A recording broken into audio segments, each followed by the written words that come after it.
সত্য ভূতের গল্প চ্যানেলে আপনাকে স্বাগত। এই গল্পে উল্লিখিত সব চরিত্রই কাল্পনিক।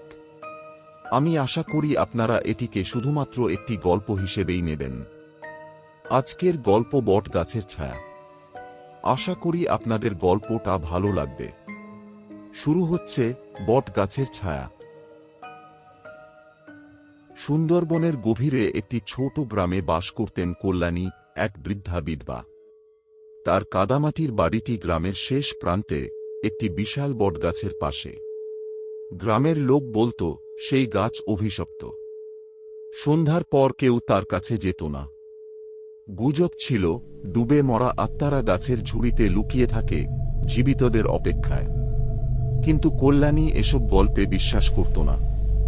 স্বামীর মৃত্যুর পর থেকে সে একা থাকতে অভ্যস্ত হয়ে গিয়েছিল। তার স্বামী শ্যামল একজন মৎস্যজীবী, নদীতে ডুবে মারা গিয়েছিল। কিন্তু গত কয়েকদিন ধরে কল্যাণীর ঘুম ভাঙছিল অদ্ভুত শব্দে, ফিস ফিস, গভীর আর অস্পষ্ট, যেন বটগাছ থেকে ভেসে আসছে। প্রথমে সে ভেবেছিল বাতাস বা রাতের পাখির ডাক।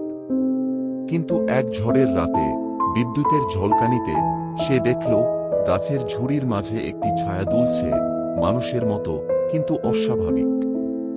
ভয় পেয়েও কৌতূহলী কল্যাণী একটি লণ্ঠন জ্বালিয়ে বাইরে গেল। বৃষ্টিতে তার শাড়ি ভিজে গেলেও সে থামল না। ছায়াটি স্থির হয়ে দাঁড়াল, মাথা কাত করে যেন তাকে দেখছে।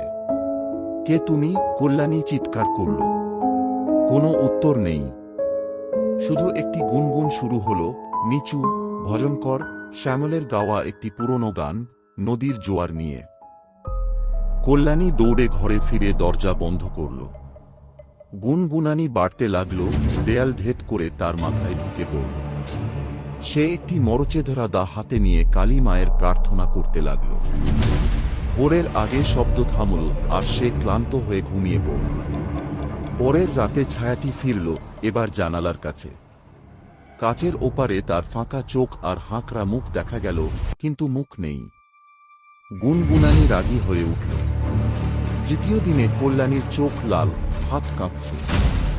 গ্রামের লোক তার অবস্থা দেখল, কিন্তু কেউ গুরুত্ব দিল না। অবশেষে সে গেল গ্রামের তান্ত্রিক বিষ্ণুর কাছে। বিষ্ণু গম্ভীর হয়ে বলল, এটা প্রেতাত্মা, গাছের সঙ্গে বাঁধা। তোমার কাছ থেকে কিছু চায়। সে একটি কালির মাটির মূর্তি আর নির্দেশ দিল গাছের তলায় চাল আর রক্তের ভোগ দিতে। সেই রাতে কল্যাণী তাই করল। মূর্তি আর রক্তমাখা চাল নিয়ে গাছের নিচে দাঁড়াল। হঠাৎ ছায়াটি উঠে দাঁড়াল, বিশাল হয়ে। গুনগুনানি চিৎকারে রূপ নিল। তুমি আমাকে ভুলে গেছ, শ্যামলের গলায় বলল। কল্যাণী কেঁদে উঠল, কখনো ভুলিনি। শ্যামল। ছায়া ঝাঁপিয়ে পড়ল, মূর্তি পড়ে গেল, আর অন্ধকার তাকে গ্রাস করল। সকালে গ্রামবাসী তাকে গাছের তলায় বসে থাকতে দেখল, চোখ ফাঁকা। মূর্তি নেই, চালের বাটি খালি।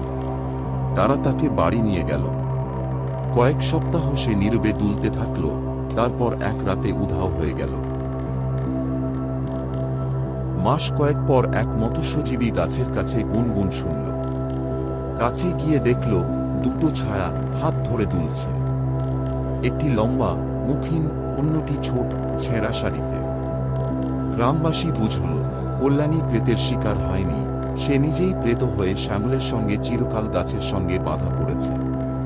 আপনারা যারা এই গল্প শুনলেন, বলুন তো, এটা কি শুধুই গল্প, নাকি সত্যিই কিছু লুকিয়ে আছে আমাদের চারপাশে? আপনার ঘরের কোণে, আয়নার পিছনে, বা রাতের অন্ধকারে কি আছে কে জানে? চ্যানেলে সাবস্ক্রাইব করতে ভুলবেন না, লাইক দিন আর কমেন্টে বলুন এই গল্পটা শুনে আপনার কেমন লাগলো। পরের গল্পে আবার দেখা হবে, যদি আপনি ততক্ষণে টিকে থাকেন। ধন্যবাদ।